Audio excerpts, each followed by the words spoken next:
I promised myself that I would watch at least the second episode of The Office. And this is because I have tried twice to watch the show. The first time, I didn't get past the first episode. The second time, I obviously watched the first episode again, and I still didn't like it. But I've heard so many good things about it that I'm going to persevere at least one more episode.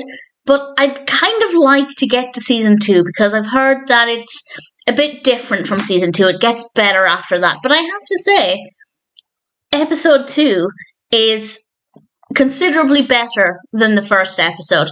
This is about, well, it's Diversity Day. And I won't go into detail about everything that happens. If I become more emotionally connecting with the show, I will probably do more in-depth analyses, but for now I'm more just providing a summary of how I feel with a couple of, well, I don't know if they're personal highlights or more just things that I think are worthy of note. So there will be spoilers from now, but I'm not going to go into every tiny detail. But this is about Diversity Day, where somebody who is called Mr. Brown, played by Larry Wilmore, comes to talk to them about diversity. And this is in response to an incident that happened where Michael apparently said part of the Chris Rock routine, and I had never heard of that.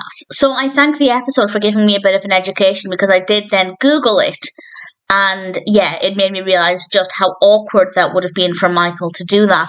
And something I'm slowly starting to realise with this is that it seems like the show is not afraid to push boundaries. It's addressing topics that I haven't seen any other sitcom address. Now, I'm only 2 episodes in, and I can't say that no other sitcom is like this, but certainly that's something that I'm finding quite refreshing and absolutely unpredictable. And the language is quite strong. We have the B word at one point, which is, it's not a horrendous word, but you're not going to hear that word in a lot of other TV shows. So that's something that I think is quite different as well. It's very bold, very in your face with a lot of it, and I think it works in a way that I wasn't expecting. It's also very realistic in a lot of ways. Particularly, there's one moment, it's such a brief moment, but I was really impressed with it. It's when Jim was on the phone with somebody and he had to cut the call short. And just the way he responded to that, the way he spoke, it just sounded so believable. I thoroughly believe that this is a real office setting. I mean, I'd like to hope that it's not exactly like any real office out there, because that would be a really uncomfortable working environment. But certainly I believe the scenario, I believe the characters, and that definitely is working in the show's favour. It is definitely very awkward at times, though. For example, they play this game. Can I call it a game? An exercise. It's an exercise where they have a race written down on a piece of card, and they have to stick it to their forehead. They don't know what the race is, but they have to, as Michael instructs, talk to people like they're that race. And I wasn't actually getting it to begin with. I wasn't quite sure what the point of this was. And I also thought, how do you treat somebody like their race? Because surely you just treat everybody the same. You say hello the same way, you greet them the same way. But then I eventually realised what they were doing. And it's this scene that I think is very well done, where Michael is talking to Kelly like she's her race. She's played by Mindy Kaling. And he is so offensive. And this is one of the things, again, that I think might make the show effective. I think it might be one of the things why it appeals to a lot of people, because it's pushing boundaries to get the message across. We see him behaving so despicably towards her, and she slaps him. I don't condone violence, but in that moment, I think it was the perfect response. And there we have a prime example of how not to treat somebody. They're delivering that message in a very bold and shocking and uncomfortable way. But it's powerful and it works. And that's when Michael said, now she knows what it's like to be a minority. And finally, I understood the point of the exercise.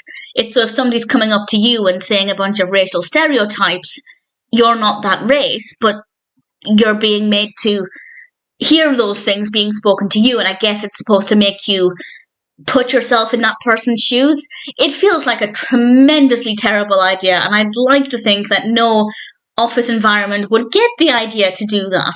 But I can understand the point of the exercise, but it definitely was a terrible idea. But again, I think a powerful way to get across some pretty significant messages. So I didn't come away from this episode feeling excited for the next episode. I'm not there yet. I don't know if I ever will be. But I did come away from it curious. I am very curious to see what happens next. I haven't looked ahead. I've got no idea what the next episode is called, what it's about, nothing. But I am keen to see how many other boundaries they push and just how far they're willing to take things to deliver whatever messages in a way it's not funny. That's something I'm finding about this show. I haven't laughed at all. As I mentioned in the previous discussion, the one thing that might have been funny was the stapler in the Jell-O, but I'd seen that clip so many times just in compilations and things that I saw it coming, so it wasn't that amusing. But I haven't really found this funny, but it's fascinating. And I still think a lot of the characters are kind of flat, not really getting a lot of personality from any of the characters, and I feel like Michael has too much personality, which is irritating, but he wasn't as irritating in this episode as he was the previous. So I guess, to sum up, I will watch the next episode. I am genuinely curious to see what happens next, or what the next kind of topic or theme is, and I haven't found it funny yet, but it's early days.